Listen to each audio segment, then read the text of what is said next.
restauration divine.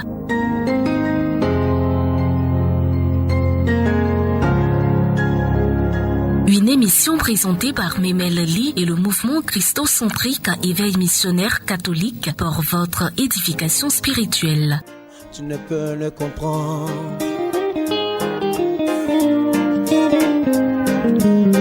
D'une vie de misère à une vie de gloire, mon roi a tout changé. Il m'a donné l'assurance. Je suis béni quand je vis dans l'espoir que lui-même m'a créé. En plus de tout, j'ai sa confiance. Ce que Jésus a donc fait pour moi, je ne saurais te l'expliquer. Ce que mon papa a fait pour moi, je ne saurais te l'expliquer. Je suis béni quand je vis dans l'espoir que lui-même m'a créé. En plus de tout, j'ai sa confiance. Fini ces moments où je me posais toujours des questions.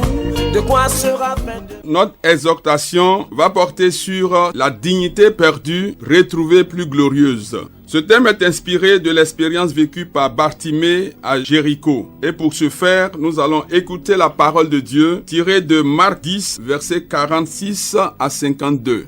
Jésus et ses disciples arrivent à Jéricho. Puis ils sortent de la ville avec une grande foule. Un aveugle appelé Bartimée, fils de Timée, est assis au bord du chemin. C'est un mendiant. Quand il apprend que Jésus de Nazareth arrive, il se met à crier « Jésus, fils de David, aie pitié de moi !» Beaucoup de gens lui font des reproches et lui disent « Tais-toi !» Mais l'aveugle crie encore plus fort « Fils de David, aie pitié de moi !» Jésus s'arrête et dit « Appelez-le !» Les gens appellent l'aveugle en lui disant « Courage, lève-toi, il t'appelle !» L'aveugle jette son manteau, il se lève d'un bond et il va vers Jésus. Jésus lui demande « Qu'est-ce que tu veux? Qu'est-ce que je peux faire pour toi ?» L'aveugle lui dit « Maître, fais que je vois comme avant. » Jésus lui dit « Va, ta foi t'a sauvé. » Aussitôt, l'aveugle voit comme avant et il se met à suivre Jésus sur le chemin. Nous voulons nous appuyer au travers de ce passage que nous avons écouté, tirer 4 éléments très importants dans la méditation du chapelet du crucifié. Le premier élément, Bartimée n'est pas né aveugle. Bartimée a perdu la vue. Conséquence, cela l'a entraîné à la mendicité. Cela peut arriver dans la vie d'une personne. Un accident par exemple. Un événement malheureux peut survenir dans la vie professionnelle, dans le foyer et briser la carrière, la vie d'une personne et même d'une famille entière. Cette situation peut aller s'empirant jusqu'à vous contraindre à vivre aux dépens des autres, à devenir mendiant et même devenir la risée des gens, ceux-là même qui dépendaient de vous hier. C'est une situation très difficile à vivre. Si jamais cela est déjà arrivé dans votre vie, que Dieu vous en délivre et vous restaure. Si cela n'est pas encore arrivé, que tout projet de ce genre contre votre vie soit anéanti dès sa conception au nom de Jésus-Christ. Retenez, Bartimée n'est pas né aveugle, il a perdu la vue. Le deuxième élément, c'est que la Bible nous dit il est assis au bord du chemin. Alors, le bout de phrase « au bord du chemin » nous amène en Luc 8, verset 12. Jésus a dit « Ceux qui sont assis au bord du chemin ou les grains, la semence qui est tombée au bord du chemin, ce sont les personnes qui écoutent la parole de Dieu, mais le diable vient l'arracher de leur cœur pour les empêcher de croire et d'être sauvés. » C'est exactement ce qui allait arriver à Bartimée, n'eût été sa détermination et sa foi. En effet, Bartimée entend que c'était Jésus, la parole de Dieu, qui passait tout près de lui. C'était pour lui l'occasion de l'accueillir dans sa vie. Et pendant qu'il suppliait le Seigneur pour qu'il lui fasse miséricorde, le diable, par la voix de certaines personnes de cette grande foule qui entourait Jésus, cherchait à empêcher cette rencontre entre Christ et Bartimée. Il le rabrouait pour le faire taire. Il lui disait « Tais-toi ».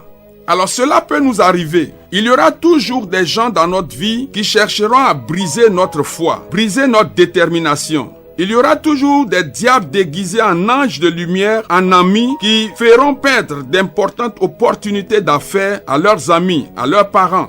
Des opportunités qui pouvaient changer la vie de ces personnes-là. Ça peut être des voix humaines, donc des amis qui vous parlent, ou des suggestions que vous recevez au fond de votre cœur. Bartimée nous indique la voie à suivre. Nous devons être déterminés, être fermes dans la foi. Nous devons garder les yeux de notre foi sur Jésus seul. Nous ne devons jamais céder au découragement et à la provocation.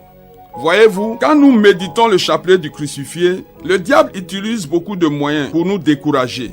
Il y a la fatigue, la prière qui devient monotone, lassante, longue. Il y a des malaises, des courbatures, tout ce qu'il faut pour te décourager dans la méditation du chapelet du crucifié. Mais attention, il faut imiter l'exemple de Bartimée.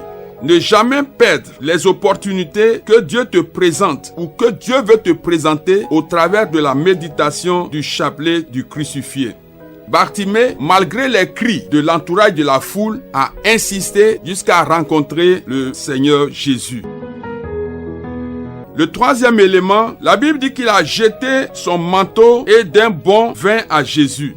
Bartimée s'est vite débarrassé de ce qui le rendrait lourd pour vite arriver à Jésus. Le manteau l'encombrait. Ce manteau caractérisait sa misère, sa souffrance, sa situation sociale misérable. Mais c'est Bartimée lui-même qui a pris la décision de s'en débarrasser. Dans la méditation du chapelet du crucifié, toi qui m'écoutes, tu auras des manteaux à jeter loin de toi pour faciliter ta rencontre avec le Christ, pour faciliter ton exaucement. Manteau de colère, de haine, de manque de pardon, manteau d'impureté, d'adultère. Tout ce que tu sens dans ta vie comme manteau qui t'éloignait, qui t'alourdissait, il faut le jeter pour être léger à t'approcher du Christ. Frère, tu as certainement un manteau au moins à jeter. Jette-le aujourd'hui même. Et la glorieuse vie de Christ viendra en toi. Ne remets pas cela à demain. Imite Bartimée. Le quatrième et dernier élément, la Bible dit, aussitôt il recouvra la vue et suivit Jésus sur le chemin.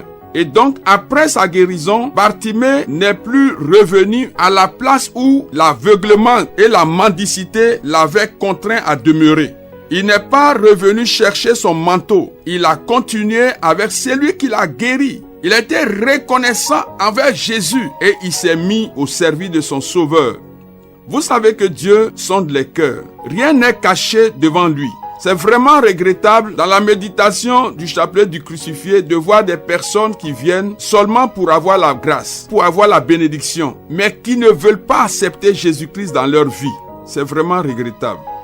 Lorsque vous expérimentez puissamment la main de Dieu pendant la méditation du chapelet du crucifié ou dans votre vie de tous les jours, vous avez expérimenté la puissance de Dieu dans un domaine donné de votre vie, demandez simplement au Christ de faire de vous un témoin de l'évangile dans ce domaine où vous avez expérimenté la grâce de Dieu.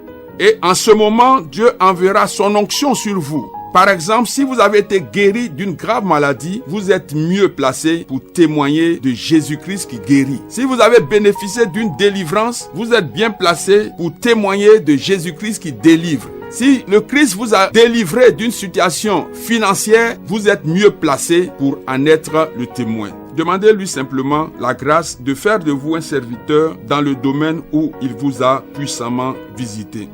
Alors, vous voyez que Bartimée est un exemple pour nous. Bartimée a été ferme dans sa foi, il a été déterminant dans sa démarche. Il faudrait que le chapelet du crucifié que nous méditons, certes qui est difficile à méditer, mais qui est très passionnant, nous amène à être mûrs dans la foi et à chercher à servir le Christ. Pas seulement pour avoir les grâces et refuser la personne de Jésus, mais accueillir Jésus lui-même d'abord dans notre vie et bénéficier de ses largesses. Que Dieu nous bénisse.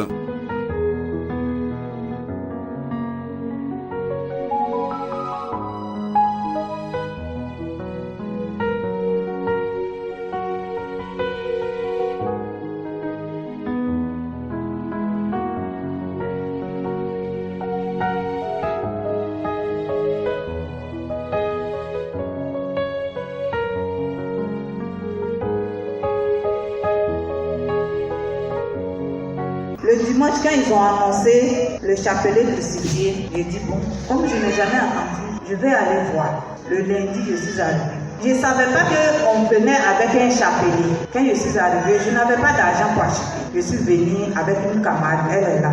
Elle s'appelle Marie. Elle m'a prêté 3 000 francs. Puis j'ai pu acheter le chapelet. Le lundi, quand je suis venue, j'ai fait le chapelet le premier jour. En tout cas, Dieu m'a montré les trucs en rêve. Je dis bon, bien, ça va aller. J'ai continué. Le vendredi soir, je peux dire que Dieu m'a béni.